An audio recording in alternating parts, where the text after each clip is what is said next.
성춘향이가 변학도한테 당한 제목이 뭔지 이거 한번 여러분 제목을 보시고 한번 생각해 보십시오. 이게 인권교육센터에서 교육시키는 자료입니다. 춘향전에서 변학도가 춘향에게 잘못했는데 뭘까요? 수청한던 거예요? 정조를 지키기 위해서. 인권단체의 답은 성적 자기결정권을 위반했다는 거예요. 춘향이가 자기가 가지고 있는 성을 자기가 마음 놓고 하지 못하겠다는 거예요. 이게 인권단체의 논리입니다. 원래 이제 보면 인권단체들이 삐딱하게 보기라든지 이렇게 다르게 시각적으로 바라볼 수 있도록 하는데 이제 이런 식으로 우리 학생들에게 자녀들에게 가르치고 있습니다. 여러분, 인권이 뭘까요? 인간답게 살아가기 위한 절대적인 보편적인 권리예요. 사람이 사람답게 살아가는 것.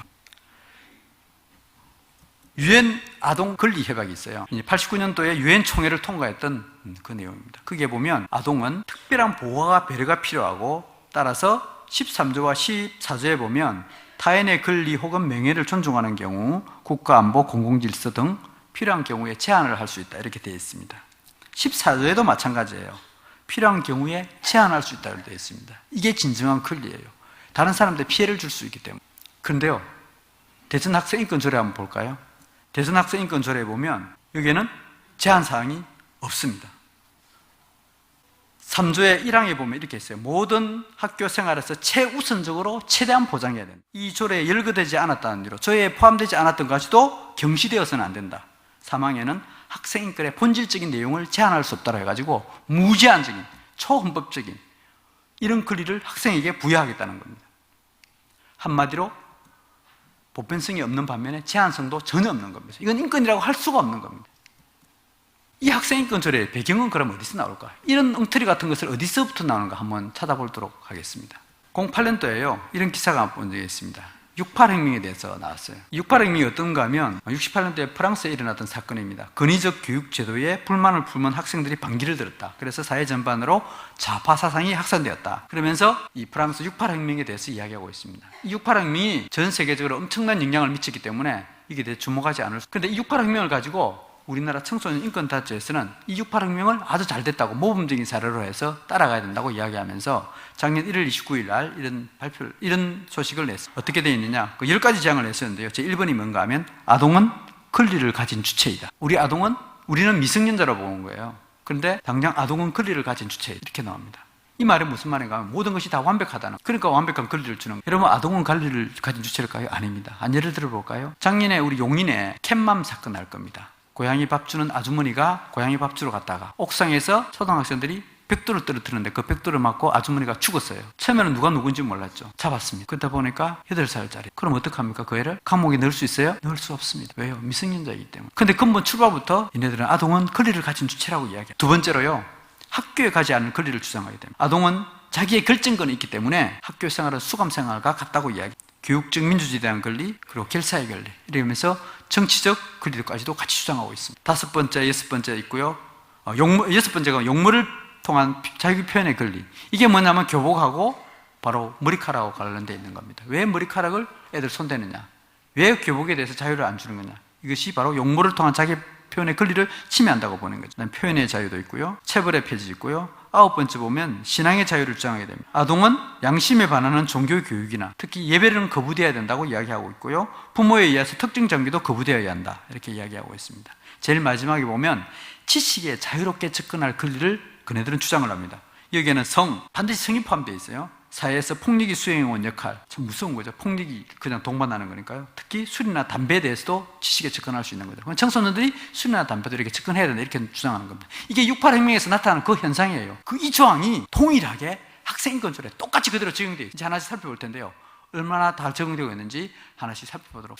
그전에 먼저 이 68 사상이 어디서 비롯됐는가 한번 제가 살펴볼게요. 빌레엄 라이라는 사람이 있어요.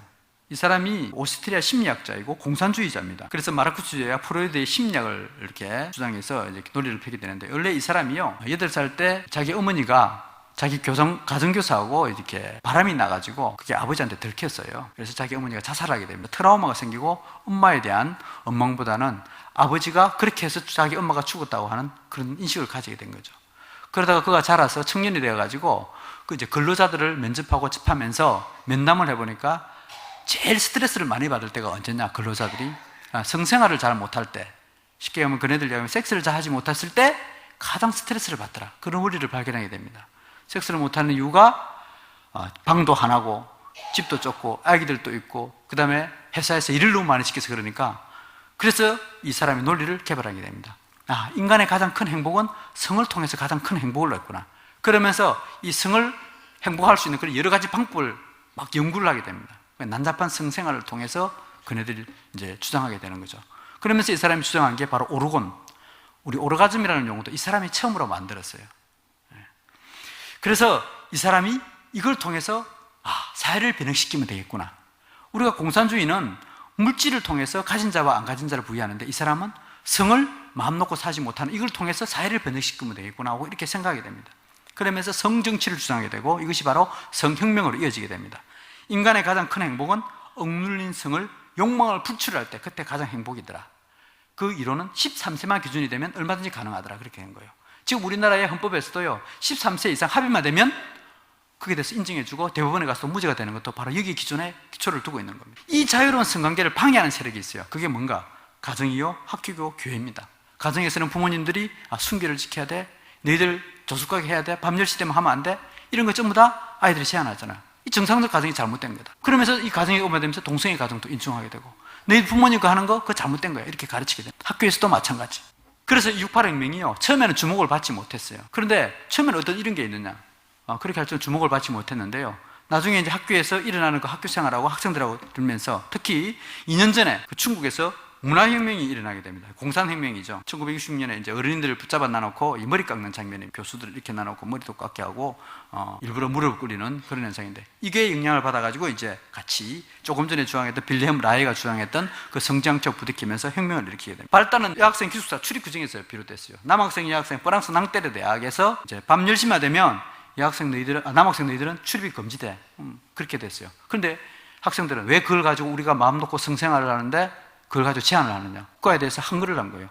그 정책이 잘못됐다는 거예요. 우리가 성생활을 하는데 국가에서 간섭하고 학교 당국에서 하니까 그거 잘못됐다. 데모를 한 겁니다. 처음에 6명, 8명으로 시작했습니다. 근데 그게 점점 이제 그걸 진압하는 과정에서 약간의 물리적 행사하면서 이게 전국적으로 확산하게 됩니다. 그래서 그네들이 요구하는 사항은 불가능한 것을 요구해라. 성생활을 13세가 되면 마음 놓고 할 수 있다는 걸 할 수 있는 거 아니잖아요. 근데 불가능한 것을 요구하게 해라. 이게 바로 그들의 주장입니다. 성해방을 주장하게 된 거죠. 그러면 총파업이 일어납니다. 총파업이 일어나는데 그 당시에 선봉대를, 특히 여학생들을 대요. 13세 이상 여학생들을 모아가지고 섹스부대도 만들게 되고 이러면서 총파업을 추동하고 선동하게 됩니다. 이 영향으로부터 시작해서 그 미국의 베트남 참전 문제하고 이와 같이 반전운동이 일어나면서 전 세계적으로 이르는 6.8혁명, 이게 바로 네오마르크시즘 사상입니다. 이것이 바로 학생인권 조례에 그냥 영향을 미치게 되는 거죠. 근본적인 학생인권 조례는 6.8혁명이라는 것을 아시면 되겠습니다. 대전 학생인권 조례에 그럼 어떤 내용을 포함하고 있는지 한번 살펴보겠습니다. 대전 학생인권 조례 이전에 먼저 학생인권 조례 시행 지역이요 17개 강력시 중에서 4개가 시행되고 있습니다. 10년도에 경기도를 시작으로 강주, 서울, 전북 등 4개 지역에서 실시되고 있는데 이 4개 지역에 시행되고 있는 특징이 있습니다. 전애들이 이야기하고 있는 소위 이야기하면 좌파 진보감, 진보 교육감, 전교조 출신들의 교육감이 이 학생인권 조례를 시행을 했어요. 경기도 같은 경우는 김상곤 교육감이 시행했고요. 강주도 마찬가지고, 특히 서울 같은 경우에는 처음에는 많은 사람들이 이걸 하고 반대를 했습니다. 근데 조계종이 직접적으로 개입하게 되죠. 종자위원을 통해서 조계종이 개입해가지고 이 학생인권 조례를 통과시키게 됩니다. 전라북도 같은 경우에도 교육위원회가 다 반대했습니다. 4번이나 무산이 돼요. 그런데 정치적 논리에서 통과시키게 됩니다. 학생인권 조례를 통과시키는 것은 결국은 자기들 정치 기반이고 정치적 논리에서 이걸 학생들을 이용하겠다는 게 단적으로 드러납니다. 작년으로 저지되었고 16년도에 진행되는 것도 이렇게 진행되고 있습니다. 처음에도 우리 대전도 마찬가지예요. 작년에 이제 설 교육감이 이제 하겠다고 했는데 이제 설득을 해서 학생인권 조례 본질을 알고 지금은 이제 반대하고 있습니다. 이 전체적으로 우리 대전이요, 전체적으로 지금 선두에 서 있는데 모두 다 대전이 어떻게 될까 주목하고 있는 그런 실정입니다. 학생인권 조례의 주요 특징을 한번 보겠습니다. 크게 5가지로 나눌 수가 있어요. 학생에 대해서는 아까 보시는 바와 같이 초헌법적 권리를 두고 있습니다. 그러므로 해서 교사와 갈등이 생길 수밖에 없고요. 성적 지향이라는 요소를 직간접적으로 포함하고 있고요. 종교의 역차별을 통해서 나쁜 이념 사상에 노출되고 있고 학생들을 정치 도구화하고 있습니다. 5번째로 학생들을 과도한 자유를 주어서 방종과 개인주의가 나타나는데 하나씩 좀 살펴보도록 하겠습니다. 먼저요, 학생에 대한 권리를 한번 구조적으로 한번 살펴보겠습니다. 학생인권 조례가 총 40개 조로 되어 있어요. 그 중에 학생의 권리는 22개, 의무는 2개입니다. 그런데 학생의 권리는 그냥 선언적인 의미만 간단히 되어 있고요. 일반적인 사항이고요. 학교 및 교직원의 권리는 2개입니다. 아주 제한적으로 되어 있는데, 되어 있고, 25개는 학생의 인권을, 권리를 보장하기 위한 뒷받침에 있는 그런 의무사항입니다. 그 교사의 권리는 얘들이 만약에 휴대폰을 가지잖아요. 그럼 휴대폰을 가지고 검사는 하는데 뺏지는 못해요. 수업 시간에 하고 있어도 뺏지는 못하고 그냥 그대로 둬야 됩니다. 이게 교사의 권리가 전부입니다. 학생인권조례가 통과되고 나면. 그다음 우리 여기 사랑하는 학부형들 계신데요. 그럼 우리 학부형들의 권리는 뭐냐? 학부형들의 권리는 없고 업무만 있어요. 만약에 우리의 자녀가 징계를 받으면요, 학교에 가가지고 보호자로서 협력해야 된다. 이게 우리 보호자, 우리 학부모들의 업무예요. 교육은 삼박자가 이루어지는데 이런 불균형 조례가 어디? 이렇게 되다 보니까 엄청나게 교사와 갈등 구조가 생길 수밖에 없죠. 또 학생의 권리가 이것뿐인 줄 아세요? 단체 권리가 있습니다. 어떤 권리는 있냐? 학생 인권대를 구성하고 학생 참여단을 만들게 되어 있습니다. 학생 참여단을 어디에 만드느냐? 교육청에 만들어요. 교육청에 학생들의 대표들이 모여가지고 거기서 교육청 책도 결정하고 학교에 대해서 조례도 만들게 하고 자기들의 모든 교육 커리큘럼도 짜고, 이게 학생 참여단입니다. 그 다음에 학생 인권센터도 만들고요. 그러면 그게 인권 담당한 데 들어가서 그게 교육도 하게 됩니다. 그러면 인권 교육을 하면 자동적으로 이제 조금 전에 배우게 되겠지만 인권에 대한 잘못된 인권을 가르치게 됩니다. 전반적으로 이렇게 되면 교권은 추락할 수밖에 없고 학부모의 권리는 아예 없습니다. 보호자의 권리는 없습니다. 인성교육 자체가 제한될 수밖에 없는 그런 구조를 가지고 있습니다. 그러면 이런 구조가 왜 생겼을까요? 왜 이런 얼토당도 않은 이런 길을 할까요? 그 근본 원인을 한번 제가 책을 하나 소개해 드릴게요. 이게 이제 전에 학생 인권단체에서 만드는 교재이고요. 그 다음에 전교조에서 인권 담당관 활동했던 분이 지은 책입니다. 그 책에 보면 이게 세상을 바꾸는 힘이라는 책이에요. 그 책에 보면 이렇게 나와 있습니다. 생활 지도부에 끌고 가는 물리력을 행사하고요. 눈에 보이는 폭력이다. 그러고 교사의 지도를 뭐라고요? 폭력이라고 보고 있는 겁니다. 교장, 교감은 권력이고요. 눈에 보이지 않지만 엄청난 권력을 가지고 있다. 학생을 자르는 권력이 이게 바로 권력이라고 보는 겁니다. 즉 이거는 뭐냐? 교사와 학생을 대결 구도로 만들겠다는 거예요. 그래서 학생들에게 투쟁의식을 심어줘서 뒤집으라는 거예요. 이게 그네들의 논리입니다. 그걸 위해서 인권이라는 논리를 학생들에게 심어주겠다는 겁니다. 그러면서 학교를 7가지 피라미드 계급 구조로 보는 겁니다. 제일 낮은 계급을 왕따, 보통 아이들, 젊은 여교사, 나이든 여교사. 우리 여기 선생님들 계신데 여기에 중간층에 들어가네요. 그 다음에 일진, 그 다음에 무서운 남교사로부터 해서 이렇게 되어 있습니다. 7가지 구조로 나와 있습니다. 이 계급 구조는 자기들이 이제 뒤집어야 된다는, 다 같이 평등한데 이게 논리에서 평등하게 놓은 거예요. 평등 사상이 전애들이 우리가 사는 평등이 아니에요. 이게 다 평등해야 되는데 이런 구조가 되어 있기 때문에 평등하지 못하다는 것을 나타내기 위해서 이 구조를 만든 겁니다. 그러면서 학교는 권력관계에 의해서 폭력이 자행되는 위험한 장소라고 보는 겁니다. 그래서 학교를 군대나 감옥처럼 폐쇄적인 공간으로 보고 명령과 폭력만이 존재한다고 보는 겁니다. 그러면 실제 나타나는 현상을 볼까요? 이런 교육을 받고 나니까 학생들이 어떤 현상이 발생하느냐? 이런 현상이 발생합니다. 청소년 인권행동 아수나라에서 보면요, 학교라는 과목에서 12년 살다가 출소했어요. 그래서 졸업식 날 2번 꼭 퍼포먼스를 하게 됩니다. 재수번호 있고요, 조목, 형량, 오늘 출소했다. 학교는 사실 과목이라는 이런 현상까지 이렇게 벌어지게 되는 겁니다. 2번째로요, 간접적인 행태로 성적 지향 요소를 포함하고 있습니다. 15조에 보면 이렇게 있죠. 사생활의 비밀과 자유에서 학생은 자기가 원하는 인간관계를 형성하고 그 관계를 존중받을 권리를 가진다. 이렇게 구성되어 있어요. 그럼 이건 뭡니까? 여러분 이걸 보면 당연하지. 이제 그러니까 당연한 거로 보는 거죠. 이게 뭐예요? 우리는 표현할 때 우정이라고 표현합니다. 일반 사람들 이게 우정이지 무슨 그게 그러냐. 그런데요, 여러분들 우리 지금 들어있는 백과사전을 한번 볼까요? 백과사전에 보면 이렇게 되어 있습니다. 성적 지향이라는 단어가요, 자신이 이끌리는 성향, 감정적이거나 낭만적인 성적인 끌림, 이게 국가인권법 위조 사망에 들어있는 성적 지향과 같은 거예요. 우정을 성적 지향으로 보는 거예요. 이게 이렇게 나눠놓고 교묘하게 숨겨놓은 겁니다. 대전학생인권조례가 일부 언론 또 그네들이 주장하면서 다른데 4개 지역에는 성적 지향이라는 용어가 있는데 대전은 성적 지향이 없으니까 아주 약하게 됐다. 이제 그렇게 주장을 하게 됩니다. 그런데 교묘하게 숨겨놓은 거예요. 이게 그네들의 수법이고 논리입니다.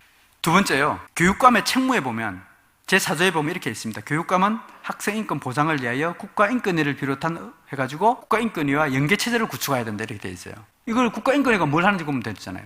이게 대전 학생인권조례를 추진하는 기관이 그 국가인권위의 대전지부가 있거든요. 그래서 이제 방송국에서 인터뷰를 했습니다. 인터뷰를 하니까 그분이 뭐라 그러는가 하면 대전교육청과 MOU를 체결했다. 원래 국가인권위가 학생인권조례를 하기 전에 MOU를 체결해요. 다 수법이 그렇습니다. 지금 4개 통과된 지역도 마찬가지고요. 대전교육에 적극적으로 개입하겠다. 그래서 국가인권위의 정책을 우리 학교에다가 우리 자녀들에게 주입시키겠다는 그 논리입니다. 그러면 국가인권위를 어떻게 하는지 좀 보면 될까요? 그럼 국가인권위가 어떤 일을 하는지 한번 보겠습니다. 일부만 발췌했습니다. 정말 일부만. 03년도에요. 청소년 유해 매체에서 동성애 조항을 삭제했습니다. 지금 오늘날요, 이 동성애 조항이 이게 청소년 유해 매체도 아니다 보니까 완전 그냥 19금이 아니에요. 그냥 동성애 치고 성적 지향 치고 이렇게 치면 우리가 자연스럽게 볼 수가 있는 겁니다. 정말 인터넷에서 한 번만 치면, 유튜브에서 한 번 치면 주민등록이 없어요. 그냥 그대로 볼 수 있는 겁니다. 노출될 수밖에 없는 거죠. 바로 이것이 국가인권위에서 그렇게 했습니다. 13년도에는 동성애 영화를 만들었고요. 11년도에는요, 국가인권위에서 인권보도준칙이라는 걸 만들었어요. 원래 동성애 하면 에이즈라는 게 원래 00년 이전에는 다 있었어요. 왜? 동성애 하면 에이즈 그린다는. 그런데 인권이라는 미명하에 그걸 보도를 못하게 해서 인권보도준칙을 만들었습니다. 이게 정말 무서운 거예요. 제가 무슨 이야기를 하더라도요, 인권에 대해서 보도준칙이 돼가지고 안 돼요. 처음에 제가 가져가니까 막 확인하고 그러더라고요. 팜플렛 대담 토론하기 위해서. 그런 것부터 시작해서 정말 인권이라는 미명하에 이게 그냥 무분별하게 들어올 수 있도록 이게 아예 입을 막아버린 거예요. 제가 제일 답답한 게 입을 가리는 거예요. 평상시에 제가 그렇게 많이 못 느꼈는데 이번에 TV 토론에 나가서 보니까요, 야, 정말 무섭구나. 앞으로 2, 3년 내에는 우리 입이 다 막히겠구나. 특히 앞으로 이제 교단에서 이야기하는 것조차도 막힐 수 있겠구나. 이게 이제 뭐 차별금지법이거든요. 인권조례라는 건 명목하에 점점 우리의 촉새를 채워가는구나. 이걸 갖다 피부로 저는 이번에 실감을 했습니다. 이게 국가인권위에서 그렇게 만들었어요.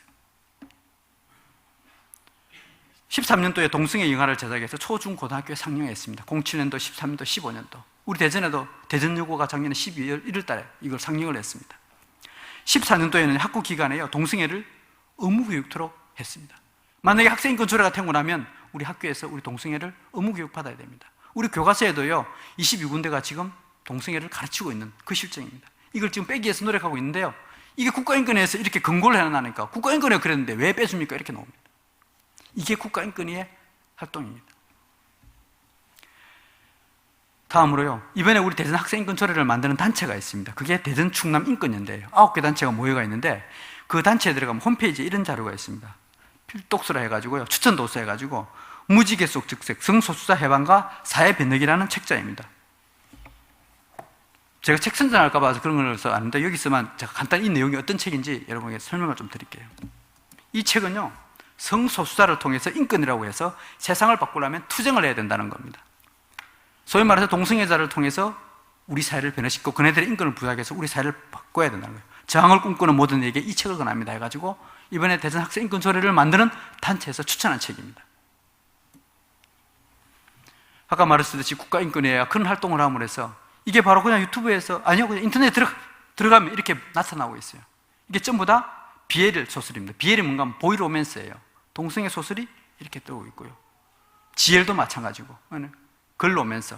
이게 전부 다 동성애 소설이 지금 판을 치고 있습니다. 여러분, 우동이라는 말 무슨 말인 거 아세요? 우동. 야동이라는 말을 하는데 우동. 저도 이게 이번에도 조사하려면서 알았습니다. 이게 VR 우동이 뭔가 하면 야동이에요. 그냥 들어가면 이렇게 나와요. TV에서 핑크칙스라는 드라마가 MBC 마리텔에서 나옵니다. MBC 방송국에서 나오는데요, 그 내용이 이런 내용입니다. 남녀가 구별이 없어요. 한 번은 남자가 됐다가 한 번은 여자가 됐다가 똑같은 애입니다. 한 번은 제이핑크가 됐다가 같은 남자인데 제이블랙으로 바뀌기도 합니다. 이 인물이에요. 이게 뭐였냐면 성의 구별이 없었다는 겁니다. 이게 성평등의 개념인데요, 하나님의 창조 질서, 남자와 창조했고 여자와 창조했던 이것이 이제 없어지는 거예요. 허물어지는 거예요. 이게 그냥 그대로 지금 우리 대중매체에서 이렇게 보도되고 방송되고 있습니다. 이게 국가인권위로부터 비롯된 거죠. 특히 더 심각한 것은 청소년들의 에이즈 문제가 매우 심각합니다. 얼마 전에도 모 TV에서 청소년의 에이즈 문제에 대해서 아주 깊이 다뤘더라고요. 얼마나 감사한지 모르겠습니다. 지금 이게 대해서 누가 구체적으로 떠드는 사람이 없었는데 그래서 떠드는 게 얼마나 감사한지 모르겠습니다. 청소년들의 에이즈 문제요, 가출 남학생들의 15.4%가 파트 알바를 하고 가출 여학생의 19.6%가 매춘 알바를 하고, 이건요, 여성가족부에서 14년도에 발표한 자료예요. 그런 사이에 14년 만에 10대 에이즈가 26배가 증가했습니다. 1시간 만에 3만 원을 받고 10대 남들이 담배 몇 갑에도 몸을 파는 현상이 있습니다. 제 이야기냐고요? 한번 보겠습니다. 영상을 한번 볼까요? 10대 남자 청소년들이 인터넷 카페를 통해 성인 남성들과 성매매를 하는 사실이 확인됐습니다. 담배 몇 갑에 몸을 파는 경우도 있었습니다. 최기성 기자의 단독 보도입니다. 대형 포털 사이트의 한 카페. 검색창에 아르바이트를 입력했더니 10대들이 올린 글이 가득합니다. 돈을 받고 성매매와 유사 성행위를 하겠다는 글이 대부분입니다. 올 1월부터 아르바이트를 구한다며 올라온 글만 200여 개. 구체적인 금액도 제시합니다. 여러 차례 시간당 4만 원 받는데요. 원하시는 날짜 말해주시면 되는데요. 장소도 제공해 주시더라고. 15살, 중학교 2학년 학생까지 성매매 아르바이트를 구하고 있습니다. 또 다른 10대는 유사 성행위 대가로 담배 5갑을 요구하기도 합니다. 10대를 찾는 성인 남자의 글도 여러 건 눈에 띕니다. 이런 식으로 성매매가 이루어지는 인터넷 사이트는 확인된 것만 4곳, 대구와 부산, 강릉, 청주 등 지역을 가리지 않고 확산되어 있습니다.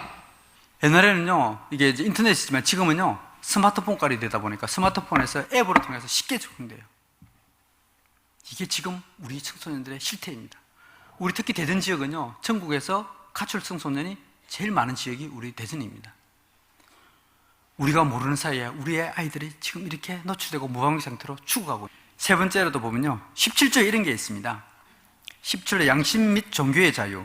학생들은 양심의 자유와 종교를 가진다. 3항에 보면 학생에게 특정 장교에 참여를 하는 경우에 대체하는 걸 해야 된다. 9조에 보면 차별받지 않는 권리 해가지고 종교를 나오게 이렇게 차별받지 않는 권리 해가지고 종교를 통해서 차별받지 않는 이런 내용이 되어 있습니다. 그러다 보면 우리는 지금 무종교의 개념이 들어와 있어요. 우리 강의석 구라는 군 때문에 이 사람이 이제 46일인가 단식해가지고 종교가 기독교가 아니라 무종교도 종교라는 개념이 들어와 있어요. 참 논리적으로 참 어색한데요. 이 무종교의 개념 때문에 여기에 종교의 자유를 가진다는 것은 바로 뭔가 하면 무종교의 자유를 가졌다는 의미가 포함되고 있는 거예요. 아까 있는 예배를 거부하는 것도 바로 여기에서 비롯되는 것을 알 수가 있습니다. 그러다 보니까 어떤 현상이 발생하느냐면 어린이집 교사가요, 식사 시간에 종교를 시키면 이것은 훈육이 아니라 뭐요? 학대로 됩니다. 집에서 종교 강요 행위를 하면 인권 침해가 되는 겁니다. 이게 실제 일어나는 현상이에요. 이게 그렇게 가르치고 있는 거예요. 여러분들의 자녀들 보고 야 오늘 교회 가자 그러면 이건 인권 침해가 되는 거예요. 실제 일어난 사건입니다. 작년에요, 서울시 같은 경우는 학생인권조례가 통과됨으로써 이런까지 있습니다. 교육부에서 교육청 지침을 통해서 보호자가 종교를 강요하면 아동학대가 된다. 그래서 만약에 이를 위반 시에는 5년 이하의 징역이고 3천만 원 이하의 벌금을 받겠다는 거예요. 차별금지법이죠. 여러분들이 여러분 자녀들한테 교회 가자 그러면 학생인권조례가 통과되거나 하면 이런 현상이 발생하는 겁니다. 이런 말도 안 되는 소리가 학생인권조례, 학생들의 인권이라는 명목으로 지금 들어오고 있는 실정입니다. 18조에 보면 의사표현의 자유가 있습니다. 자신의 생각을 표현하고 그 의견을 존중받을 권리를 가진다. 이렇게 묘사를 하고 있습니다.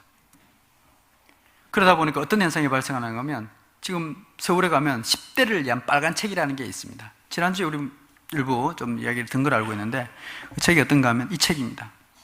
사진을 마십시오. 이 책을 사는 순간에 그 사람들 돈 벌어주는 거니까 사진을 마시고. 이 책을 지은 사람이요, 이제 목수정이라는 사람이 옹기였고, 전 민노당 정책연구원이었고요. 해설하는 사람이 공현입니다. 이 사람은 청소년 인권행동 아수나라에서 활동하는데 이 사람이 아주 인권활동가로서 인권교육도 많이 다니고 아주 청소년들의 인권에 대해서 최고의 전문가라고 나와 있습니다. 이 책이요, 어떤 책인가 하면 프랑스에서는 책을 갖다 몰수를 했습니다. 워낙 왜요? 심각하네. 그리고 출판사에서 그 왜 몰수하느냐 해가지고 유엔 인권재판소에 제소했는데 패했습니다. 안 된다. 이 책 맞다. 이 청소년 보면 안 된다. 그리스 같은 경우는 이 책을 해놓고 감옥에 갔습니다. 이 책이 그만큼 금슬하는 거죠. 그런데요, 이 책이 우리나라에서는 뻗듯이 일반 책들을 가게 판매되고 있습니다. 그게 보면 제일 앞 페이지에 딱 넘기자마자 이렇게 나와요. 권위주의고 일방적인 주입식 교육에 그대로 따르지 말고 학생들이 스스로의 힘을 조직해 저항하라는 것이 핵심 메시지다. 종이 호랑이에 불과한 어른이나 교사들이 근위와 위험이라는 가면 뒤에 위선과 나약함을 숙이고 있다. 여러분들이 침묵하는 사이에 여러분들을 위선이고 나약함이라고 표현을 하고 있습니다. 중간안에 보면요, 두려움을 갖지 말고 성관계를 해라. 성관계를 하고 아이를 원치 않으면 낙태해라. 기독교적 윤리와 문화는 동성애를 병으로 간주하고 심지어 범죄로 다룬다. 동성애도 이성과 마찬가지 하나의 가족이다. 이게 이렇게 가르치고 있습니다. 감옥과 같은 학교 이제 그만. 학생 협의를 만들어라. 그래서 학교 측에 들어줄 것이다. 선생님에게 말을 놓고 싶다면 말을 하라. 반말을 하면 교사와 친해질 것이다. 점수를 거부하라. 점수는 아무것도 주지 않아. 대상학생인권조례에 성적을 대해서 차별받지 않도록 이러한 권리가 있습니다. 성적을 학생들에게 차별받지 않으면 어떻게 돼요? 교사들은 점수를 매길 수가 없습니다. 선생님, 왜 점수 가지고 차별해요? 학생들을 배려하는 거하고 차별하고는 엄청난 차이가 있는데 이걸 이런 조항으로 만들어 놔놓고 그게 좋다고 지금 추진하겠다고 하고 있습니다. 19조에 보면 이런 사항이 나와요. 학생은 자신을 대표하는 기구를 비롯하여 다양한 모임에 참여할 권리를 가진다. 학교의 장은 또 이를 뒷받침해야 된다. 이렇게 돼 있어요. 이게 그냥 보면 이 말은 보면 그건 맞는 것 같죠. 학생들이 그러니까 뭐 거기에 대해서 누가 뭐라 하겠습니까? 그런데 이게 가지고 어떻게 나타나는 현상을 한번 보겠습니다. 반국가적 표현물이라든지 유해물이라든지 그런 것도 허용해야 됩니다. 국가부정, 정치집단, 폭력혁명 등 이것이 초등학생부터 고등학교까지 다 우리가 허용해야 된다는 겁니다. 실제 나타나는 걸 보면 이렇게 나타나요. 이제 강원도에서 학생 운동하는 친구들이 그린 겁니다. 전국 학생 노동조합을 만들어서 중고등학생들을 폭력혁명으로 만들겠다는 겁니다. 전국 학생 운동연맹도 만들고요. 전국 학생 단체 총연맹을 만들어서 우리가 사회적 이역적인 존재로 가야 된다. 이렇게 주장하고 있는 겁니다. 이게 학생 인권 단체들이 주장하는 내용입니다. 그러다 보니까 실제 그네들이 강화문에 나가서 청소년의 정치적 권리를 선언한다. 이렇게 주장하고 있습니다. 실제 나타난 현상을 볼까요? 그네들은 국기에 대해서는 부정합니다. 왜요? 국가는 우리를 통제하고 우리를 제한하고 자기들의 권리를 침해하는 집단으로 보기 때문에 그렇습니다. 그래서 국기에 대한 맹세와 경례를 폐지하는 기사를 얘기하는데요. 뒤에 보면 여러분들 보시면 태극기하고 뭐요? 일장기하고 같이 있습니다. 이건 6.1 성천기라고 그래가지고 일본이 제국주의에 있는 그게 상징이죠. 우리나라 태극기는 그거하고 같다고 보는 거죠. 14년 2월 달에요. 서울 인권조례 공청회 현장입니다. 이제 어른들은 일어나서 애국가를 부르자 해가지고 애국가를 부르는데 학생들은 보십시오. 딴청 부리고 앉아있고 아예 자기하고 상관없다는 식으로 부정하는 거예요. 국기에 대한 경례 안 합니다. 다른 사람들은 국기에 대한 경례를 하면 이 사람들은 딴청 부리고 어청 부리고 국기는 자기한테 상관없는 아예 거부하는 거죠. 그네들이 인권을 가르칠 때 왜 이런 현상이 발생하는가 하면 또요. 교칙에 순응하고 지시에 따르는 것을 부정적이고 수동적인 사람을 본다는 겁니다. 교사에게 순종하는 사람을 심지어 어디까지 표현했는가 하면 흑인 노예의 맹종으로까지 표현했습니다. 우리의 머리카락도 우리의 권리도 함부로 자르지 마. 두 발의 통제를 국가의 간섭으로 보는 겁니다. 제가 교육 내용을 직접 들어봤어요. 야, 너희들 머리 깎아. 그러면 그 머리 깎는 거 왜 안 깎아야 되는 줄 알아? 그 머리 깎으라는 지시하는 선생님이 누구야? 그 선생님을 지배하는 사람이 누구지? 교장 선생님. 교장 선생님을 지배하는 사람은 누구?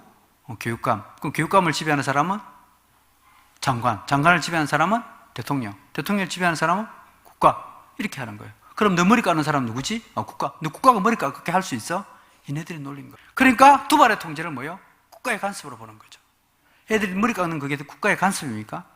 그네들이 주장하는 인권의 논리는 국가의 간섭으로 보는 거예요. 인권교육센터에서 실제 교육시키는 자료예요. 우리는 왜 머리카락이 왜 겉으로 집착하는가? 머리카락을 굴종, 체념, 부끄러움, 억울함의 상징으로 보는 거죠. 그래서 머리카락이 잘리는 것이 아니라 인권이 잘린다라고 교육을 시키면서 교육 자료예요. 인권교육센터에서 이렇게 교육을 시키고 있습니다.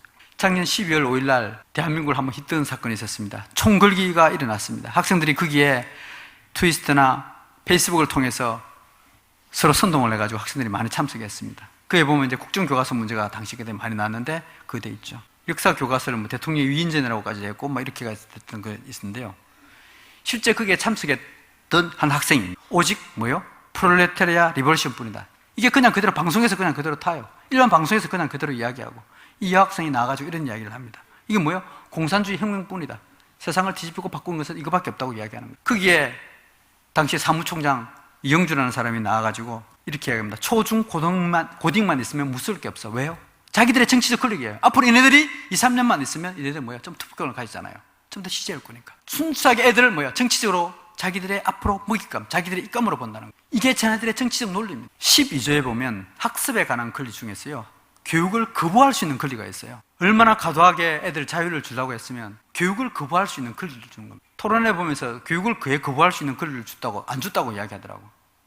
그런데 보충수업, 자율학습 등의 교육을 거부할 수 있는 권리를 주는 학생이 교육을 거부하면 학교에 왜 보냅니까? 또 어떤 권리가 있느냐면 휴식에 관한 권리가 있는데요. 자아 형성 발달을 위해 학생들이 휴식을 취할 권리가 있다. 학교는 또 이를 보장하기 위해서 노력해야 된다. 그러면 예를 들어 봅시다. 내가 수업을 받고 있어요. 나 피곤해. 힘들어. 내 지금 휴식이 필요해. 선생님, 저 휴식에 권리 주세요. 집에 올 뿐입니다. 자기들 모여가지고. 그럼 어떻게 해요? 보내셔야죠. 여러분 자녀들이 이렇게 됩니다. 사생활의 비밀과 자유에서는요, 사생활의 비밀을 유지할 권리를 있다. 그러면서 이제 휴대폰의 소지 자체를 금지해서는 안 된다. 이런 논리가 있습니다. 그럼 어떻게 나타나고 있는지 한번 보겠습니다. 그러므로 해서 이거 보면 술, 본더, 음란물, 위험물 확인할 수가 없습니다. 가방 속에 뭘 넣고 있는지. 단속을 할 수가 없습니다. 사생활을 침해 비밀로 부모님 말씀에 거부하게 됩니다. 실제 수업을 거부할 수 있다. 그걸 가지고 이렇게 시위를 합니다. 학습 시간을 줄여달라. 9시에 등교하고 3시에 하교하며 방학을 2달을 달라. 여러분, 애들 3시에 하교하면 그다음부터 뭐 할 것 같아요? 돈 있는 사람은 학원에 보낼 테고 돈 없는 사람은 애들은 어디요? 방학할 수밖에 없죠. 이게 뭘 보고 애들이 수업을 거부할 거리를 주는지 모르겠습니다. 심지어요, 학교에 개학을 하면 뭐요? 개 같은 학교라고 합니다. 시차 적응을 해야 된다고 하면서. 그래서 학교가 싫다는 거죠. 일제고사를 거부하고요, 거부선언, 등교 거부 기자회견까지 하고 있습니다. 성적을 차별하지 말라면서 대학 입시 거부 선언까지 하고 있는 게 내 실정입니다. 여러분, 부모님 말씀에 거부하라는 것도 그네들의 권리예요. 그네들에 있는 초등학생들에게 이런 교육을 가르칩니다. 학원 가라고 하면 엄마가 나에게 왜 이런 것을 강요하느냐 할 것입니다. 초등학교 인권 교재에 보면 부모님 말씀은 무조건 따라야 하나요? 이 길을 검사하는 것은 사생활 침해뿐만 아니라 거짓말을 강요하는 것이라고 이렇게 가르치고 있습니다. 부모님은 나에게 말할 태도가 안 돼 있어요. 왜 그런 말을 나에게 그런 권리가 있는데, 무조건 자기들 보면 저도 인권이 있어요. 인격이 있는데 왜 그러십니까? 여러분들 허다하게 많이 들었을 겁니다. 이게 벌써 우리들 자녀들 속에 이게 들어가 있는 거죠. 올해 3월 5일자 청소년 인권단체에서 만든 요즘 것들이라는 거입니다. 그게 보면 섹스는 19금이 아니다, 그게 나와있죠. 이러면서 울산에서 콘돔 나눠준 것을 아주 잘했다라고 칭찬하는 그런 것도 있고요. 10대에 공부하러 날 데리고 오거든 덕질 중에 못 간다고 전해라. 이제 개학을 하니까 학교 가기 싫다는 거죠. 그래서 덕질의 자유를 주장하게 됩니다. 어른들이, 여러분들이 그거 잘못됐다, 이게 그거 잘못된 거야, 바른 길로 인도하면요, 어른들이 그 하는 것을 공기 같은 사람이라고 합니다. 공기는 뭐예요? 있으나 없으나 눈에 안 보이잖아요. 전혀 자기한테 영향을 미치지 못하는 거예요. 그러면서 뭐예요? 나의 갑질한다고 가르칩니다. 우리 아이들한테 여러분들이 이야기하는데 나의 갑질이라고 들으면 어떻게 되겠어요? 세상을 바꾸는 힘에서는요, 인권 침해 사례를 구체적으로 이렇게 드러났습니다. 맞을 짓을 했으니까 맞지. 이는 상해고 폭행이고요. 너 남아 감금, 너 안 하면 벌점이야. 부모님 모시고 오라고 할 거야. 협박. 교무실로 내려와. 휴대폰 압수야. 유인약치. 니네 엄마가 그렇게 가르치던 명예훼손. 남항성 오명 내려오세요. 강요, 강제적인 심부름. 예쁘게 생겼다. 성희롱. 풀이호떡 2,000원 이상 뭐요? 금품 가치라고 가르칩니다. 우리 아이들이 이렇게 교육을 받고 이렇게 이네들한테 인권이라는 명목으로 이렇게 교육을 시키고 있어요. 이게 지금 우리 교육 현장에서 벌어지는 현상입니다. 학생인권 조례 같은 거 나오면 이게 인권단체에서 교육시킬 자료예요. 이게 전교조에서 만든 인권 담당관들이 만든 책자에서 그렇게 가르치고 있는 겁니다. 학생인권 조례를 반대를 하니까 대문을 합니다. 학생인권 조례를 이제 강주 같은 경우 이런 문제점 때문에 이제 폐지를 하려고 하고 있어요. 지금 폐지 움직임이 일어나고 있습니다. 학부모 단체들이 막 일어나요. 그러니까 LGBT가 뭔가 알죠? 동성애, 레즈비언, 게이, 바이섹슈얼, 트랜스젠더 이런 것은 학생인권 조례를 지켜줘. 애인이랑 통하게 요금temp 좀 올려줘. 나는 처녀가 아니다. 순결을 강요하지 말라. 가출할 권리, 술, 담배를 피울 권리. 나는 처녀가 아니다. 특히 이 빨간 책에 보면, 제가 일부러 언급 안 했는데요, 그게 보면 술, 담배 당연한 거로 받아들여요. 좋다고 봐요. 이게 인권단체에서 주장하는 이게 인권입니다. 작년 5월 22일 날 청소년들이 체육복을 마쳤어요. 크게 놓은 자료입니다. 학생들이 단체복을 만들었습니다. 키스방 에이스. 참 충격이죠. 제가 이게 참 말씀드리기에 거북할 정도로 이게 되어 있습니다. 여러분 인터넷 들어가 보고 그럼 이게 그냥 온라인 떠들어오고 있어요. 10대 섹슈얼리티 인권이라는 게 있었어요. 이렇게 있습니다. 나도 게이 파티 가고 싶다. 어른들아 애들이랑 같이 클럽 가자 주장하고 있습니다. 학생인권 조례, 이게 일어났던 조례가 통과된 지역의 현상입니다. 학생인권 조례가 시행되고 나면 어떻게 되겠습니까? 여러분들 오늘 듣고 여러분들 어떤 생각을 가지십니까? 지난번 우리 공청회 현장에 될 수 있는 한 우리 학부모님들 오지 마십시오. 그냥 우리는 침묵. 이 내용을 어느 정도는 알고 계시는 분들은 이제 목사님들이 많이 알고 계세요. 그러니까 우리 침묵을 하자. 학부모님들 오지 마세요 그러는데요. 이 조례가 통과된 지역의 부모님들이 제가 그 전날요 정말 수없이 많은 전화를 받았습니다. 어떤 사람 울면서 항의하더라고요. 제발 막아주십시오. 새벽 2시까지. 전 그때 전화를 받으면서요, 우리 대전 지역에 있는 부모님들은 왜 그럴까? 한편으로는 속상하기도 하고 자존심도 상하더라고요. 공청회를 통과된다는 건 뻔히 아니까 다른 부모님들이 막 난리가 난 거예요. 그날 우리 공청회 현장도 처음에는 우리 그런 거 전혀 생각지도 안 했어요. 공정한 논리를 해서 공청회 절차가 잘못됐다. 아까 목사님 말씀했듯이 어떤 그런 문제를 가지고 잘못됐다 이야기하는데, 그날 아까 목사님 말씀했듯이 재정의를 하는데 이런 현상을 보고 누가 감히 가만히 있겠어요? 눈 뒤집히시는 거죠. 저도요, 제가 이제 패널로 참석했으니까 차마 말은 못 하는데 눈물밖에 안 나더라고요. 제가 여러분들 그 한 소리 한 소리 하는데요, 그냥 눈물밖에 안 나더라고요. 전국에 있는 사람들이요, 정말 오지 마라고 그랬는데도 물밀듯이 그냥 몰려오더라고요. 제발 오지 마라. 근데 제가 보고요, 오지 마라고 그랬다. 저 욕 많이 먹었어요. 왜 오지 마라고 그러냐고. 저보고 책임질 거냐고. 이게 학생인권조례가 통과된 지역의 부모들의 열정과 뜨거움이었습니다. 학생인권조례가 통과된 지역에 나타나는 현상을 데이터만 가지고 객관적인 자료, 아까 이런 같은 경우에는 뭐 그걸 다 치더라도 실제 나타나는 현상은 데이터만 가지고 제가 한번 살펴보겠습니다. 먼저 청소년 일탈 현상 증가될 수밖에 없습니다. 아까 있는 거 보십시오. 그걸 인권이라고 가르치는데 어떻게 일탈 현상이 안 나타나겠어요? 인권의 강조 분위 속에 흉기 소지 여부도 확인하라고. 마트에서 구입해도 제재 근거가 없어. 칼부림이 일어나도 어떻게 할 수 있는 방법이 없는 거예요. 서울 지역의 청소년 범죄가 증가하고 있습니다. 2013년 국정감사에서 나온 자료입니다. 24.1%가 증가되었고요. 강주 지역 같은 경우에도 언론 보도에 의하면 4년간의 청소년 범죄가 엄청나게 증가했습니다. 특히 성폭력이 증가합니다. 학생인권조례라든지 인권을 주장하는 사람들이 반드시 아까 했지만 6.8혁명을 봤지만 성을 가지고 항상 이걸 사람을 장난을 쳐요. 두 번째로는 심각한 교권 침해입니다. 중학생이 50대 여교사를 폭행하고, 여러분 너무나 이런 것은 많이 들지 않습니까? 특히 작년에 이천에 있는 모 고등학교에서 일어나는 거 알 겁니다. 무슨 놈은 말로에 아마 충격적이죠. 빗자루 교사 사건이라고 그래가지고 이게 비일비재하게 나타날 수밖에 없습니다. 교권 침해 건수를 보면 경기도, 강주에 제가 두 사례를 이렇게 제시를 합니다. 경기도 통과된 거 11년도 이제 통과된 제일 오래된 지역이니까 기하급수로 나타날 수밖에 없는 현상인 거죠. 얘네들은요 교사 인권은 없대요. 이게 작년 서울교육청에서 교사 직무 연수를 시키면서 인권 전문가가 와가지고 이렇게 했던 교육 내용입니다. 그때 보면 이런 내용이 나와요. 제가 그 녹음 테이프도 직접 가지고 있어요. 교사 학생 지도는 권리가 아니라 권한이다. 교사는 강자이기 때문에 인권이라고 붙이는 것은 안 된다. 학생 인권을 억압하는 존재이기 때문에 교사에게 인권을 줘서는 안 된다는 거예요. 이게 걔네들의 논리입니다. 여러분들은 우리 교사에게 정말 우리 자녀들을 대신해서 가르치십시오. 국가는 교사에게 우리 자녀들을 정말 잘 가르치십시오. 그래서 준 거입니다. 그런데 그게 학생들을 아까 했던 폭력으로 보고 학생을 억압하는 존재로 보니까 교사 인권이 필요 없는 거죠. 이상한 논리를 가지고 직결하는 겁니다. 기초 미달 사태입니다. 14년도에 시도 교육청별 중고 기초학력을 살펴보니까요, 학생 인권 조례가 통과된 지역이 이렇게 높습니다. 계속 일이 나타나요. 13년, 14년, 15년 계속 그래요. 그렇게 될 수밖에 없죠. 애들 공부를 안 가르치는데요. 심지어요, 애들 공부 학습을 거부할 어디를 또 그 돈 대신에 어딘가 하면 무상급식으로 이렇게 주는 것도 있더라고요. 무상급식을 주버리니까 돈이 없는 거예요. 그러다 보니까 학생들의 기초학력이 떨어질 수밖에 없는 그런 논리까지 되는 거죠. 강주 지역의 학력 수준을 보니까 이제 강주 지역이 대체적으로 지난번에 우리 대전에서도 강주 지역이 인권이 아주 잘 돼 있다, 모범적인 도시다 해가지고 제가 강주 지역에 직접 가가지고 따온 데이터입니다. 기초 미달 사태가 11년도에 비해서 14년도에 증가하고 있습니다. 고등학교도 마찬가지고요.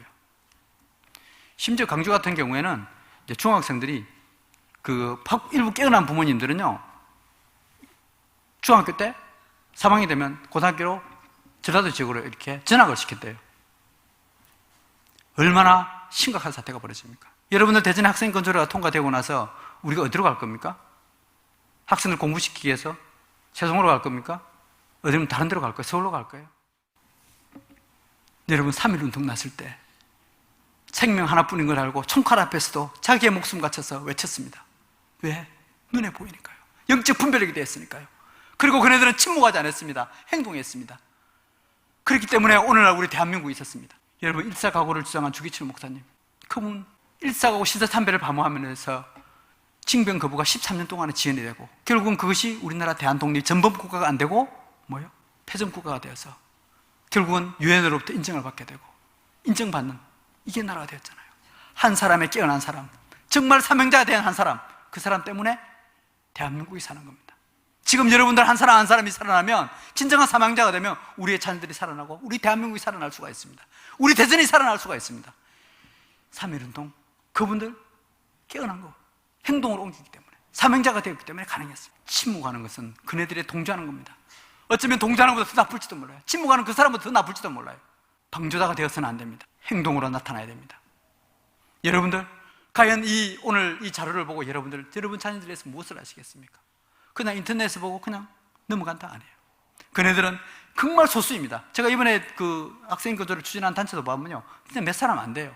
그런데 그 사람은 똘똘 뭉쳐서 자기들의 발언과 자기들의 행동을 다 하는 거예요. 인터넷 댓글 하나 다는 거, 여러분 그게 큰 힘이 됩니다. 물질로서, 또 기도로서, 또는 행동으로서 직접 나갈 때 모든 것만 사적해놓고 나가서 앞서 우리 지난번에 공청회 때 달려오셨던 그 사람들처럼 그 한 사람 한 사람이 그게 바로 행동으로 보이는 겁니다. 정말 깨어나고 여러분들의 사명자가 되어야 됩니다. 여러분들 주변에 있는 사람들, 여러분 자녀들, 이게 우리가 깨어야 될 사명자고 진짜 우리의 주어진 행동입니다. 깨어나십시오.